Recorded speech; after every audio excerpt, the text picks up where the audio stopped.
We'll hear argument first this morning in Case 08-1448, Schwarzenegger versus Entertainment Merchants Association. Mr. Morosini. Mr. Chief Justice, and may it please the Court. The California law at issue today before this Court differs from the New York law at issue in Ginsburg in only one respect. Where New York was concerned with minors' access to harmful sexual material outside the guidance of a parent, California is no less concerned with a minor's access to the deviant level of violence that is presented in a certain category of video games that can be no less harmful to the development of minors. When this Court in Ginsburg crafted a rule of law that permits states to regulate a minor's access to such material outside the presence of a parent, it did so for two fundamental reasons that are equally applicable this morning in this case.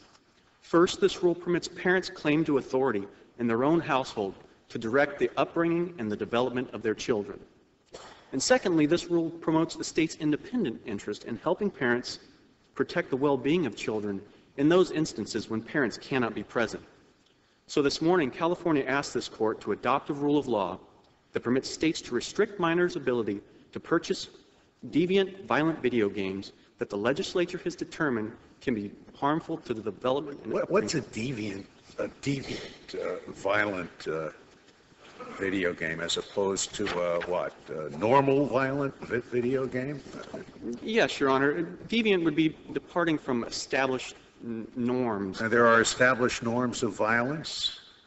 Well, I think if we look back... I mean, some of the Grimm's fairy tales are quite grim, to tell you the truth. Agreed, Your Honor. But the level of violence... Are they okay? You going to ban them too? Not at all, Your Honor. What's the difference? I mean, if you are supposing a category of violent materials dangerous to children, then how do you cut it off with video games? What about films? What about comic books? Grimm's fairy tales? Why are video games special? Or does your principle extend to all deviant, violent materials in whatever form? No, Your Honor. That's why I believe California incorporated the three prongs of the Miller Standard. So it's not just deviant violence. It's not just patently offensive violence. It's violence that meets all three of the terms set forth. I think that misses Justice Ginsburg's question, which was, why just video games? Why not movies, for example, as well? Sure, Your Honor. The California legislature was presented with substantial evidence that demonstrates that the interactive nature of violent video games, where the minor or the young adult is the aggressor, is the individual acting out this obscene level of violence, if you will, is especially harmful to minors. Well, do you actually have studies that show that video games are more harmful to minors than movies are? Well, in the record, Your Honor, I believe it's the Gentile and Gentile study regarding violent video games as exemplary teachers. The authors there note that video games are not only exemplary teachers of pro-social activities, but also exemplary teachers of aggression, which was the fundamental concern of the California legislature in enacting this statute. So while the science is continually developing, indeed, it appears that studies are being released every month regarding... Suppose a new study suggested that movies were just as violent. Then presumably California could regulate movies just as it could regulate video games. Well, Your Honor, there is scientific literature out there regarding the impact of violent media on children. In fact, for decades, the President, Congress, the FGC, parenting groups have been uniquely concerned with the level of violent media available to minors that they have ready access to. I don't know, is that answering Justice Kagan's question? One of the studies, the Anderson study, says that the effect of violence is the same for a Bugs Bunny episode as it is for a violent video. So can the legislature now, because it has that study, say we can outlaw Bugs Bunny? No. And there are people who would say that a cartoon has very little social value. It's entertainment, but not much else. This is entertainment. I'm not suggesting that I like this video, the one at issue that you provided the 5-minute clip about. To me, it's not entertainment, but that's not the point. To some, it may well be. Justice Sotomayor, cartoons do not depart from the established norms of a level of violence to which children have been historically exposed to. We believe the level of violence in these video games. That same argument could have been made when movies first came out. They could have said, oh, we've had violence in Grimm's fairy tales, but we've never had it, live on the screen. I mean, every time there's a new technology, you can make that argument. Well, Your Honor, I think that's the beauty of incorporating the three prongs of the Miller standard into California's law. This standard is very prophylactic and ensures that only a narrow category of material will be covered. Certainly not How is very... this any different than what we said we don't do in the First Amendment field in Stevens, where we said we don't look at a category of speech and decide that some of it has low value. We decide whether a category of speech has a historical tradition of being regulated. Now, other than some state statutes that you point to, some of which are very clearly the same as those that we struck down in Wynne, where's the tradition of regulating violence? Your Honor, California submits that when the rights of minors are at issue and not the rights of adults, the standard should be more flexible. The Constitution should recognize that when the audience is minors, the same standard should not apply. Therefore, the question should not be whether or not historically violent speech was regulated, but whether or not the Constitution guarantees minors a right. Could you get rid of rap music? Have you heard some of the lyrics of some of the rap music? Some of the original violent songs that have been sung about killing people and about other violence directed to them? I would agree it's egregious, Justice Sotomayor. However, why isn't that obscene in the sense that you're using the word? Well, or deviant? I'm not sure initially that it's directly harmful to the development of minors in the way that we know that violent video games can be. We know that violent material, like sexual material, appeals to a base instinct in especially minors. It can be presented in a manner. When you talk about minors, what age group are you talking about? If a video game manufacturer has to decide under your statute where its game stands, what age of a child should the manufacturer have in mind? A 17-year-old, a 10-year-old? Your Honor, I would submit that just like in the obscenity context for minors, a law similar to the New York law at issue in Ginsburg, though California's law hasn't been construed or applied, I would submit that the jury would be instructed to consider minors as a whole. In California, that's under 18 years old. So I believe they would just be instructed minors as a class. How can they do that? Isn't the average person likely to think that what's appropriate for a 17-year-old may not be appropriate for a 10-year-old or an 8-year-old? Your Honor, I think juries and judges do this every day in the variable But California doesn't do that.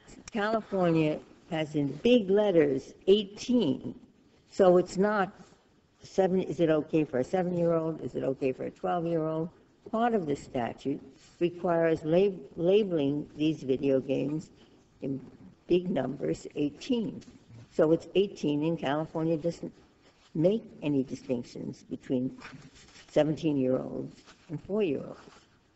Justice Ginsburg, and I think rightfully so, I think a jury would be charged with perhaps the standard of what the community believes an average minor. So the manufacturer would consider... The average minor is halfway between 0 and 18. Is that 9 years old? Fair point, Justice Scalia. I think a jury could be instructed as to the typical age group of minors that are playing these games. Well, why wouldn't you, if necessary, simply say that a video game that appeals to the prurient, shameful, or morbid interests of those 18 or under, but let's take 18, and it's not suitable in the community for those 18, and it has no redeeming importance of any kind, no serious literary, artistic, political, or scientific value for those 18, that at least as to those, you can't sell it without the parent can buy it, but the child can't buy it. So you can't sell to a 12-year-old something that would be horrible for an 18-year-old. Is that, would you be willing to accept that if necessary to make this okay on its face? Justice Breyer, absolutely. Okay. Mr. Morazzini, could I take you back to Justice Scalia's original question, which was what counts as deviant violence or morbid violence? Because I read your briefs all the way through, and the only thing that I found was you said was clearly covered by the statute was Postal 2. But presumably the statute applies to more than one video game. So what else does it apply to? How many video games? What kind of video games? I mean, how would you describe in plain English what morbid violence is, what you have to see in a video game for it to be covered? Okay, Justice Kagan, I would go back to the language of the statute. And the statute covers video games where the range of options available to the player includes maiming, killing, dismembering, torturing, sexually assaulting, and those types of violence. So I would look to games where... So anything that has those kinds of violence counts? No, and then we would move to the three prongs of the Miller standard, Your Honor. We would look to see... Well, so how do we separate violent games that are covered from violent games just as violent that are not covered? Well, Your Honor, I think a jury could be instructed with expert testimony, with video clips of gameplay, and to judge for themselves whether... I'm not concerned about the jury judging. I'm concerned about the producer of the games who has to know what he has to do in order to comply with the law. And you're telling me, well, a jury can... Of course, a jury can make up its mind, I'm sure. But a law that has criminal penalties has to be clear. And how is the manufacturer to know whether a particular violent game is covered or not? Well, Your Honor, if we He look... convene his own jury and try it before, I really wouldn't know what to do as a manufacturer. Justice Scalia, I'm convinced that the video game industry will know what to do. They rate their video games every day on the basis of violence. They rate them for the intensity of the violence. So is what's covered here the mature category in the ratings? Is that what the statute covers? Is that what it's meant to cover? I believe that some mature-rated games would be covered, but not all. Some, but not all. But not all. Your Honor, just like with sexual material, we can trust individual panderers of sexual material to judge whether or not it's in... Well, let me just make one comment on that point. It seems to me all, or at least the great majority of the questions today, are designed to probe whether or not this statute is vague. And you say the beauty of the statute is that it utilizes the categories that have been used in the obscenity area, and that there's an obvious parallel there. The problem is that for generations there has been a societal consensus about sexual material. Sex and violence have both been around a long time. But there's a societal consensus about what's offensive for sexual material, and there are judicial discussions on it.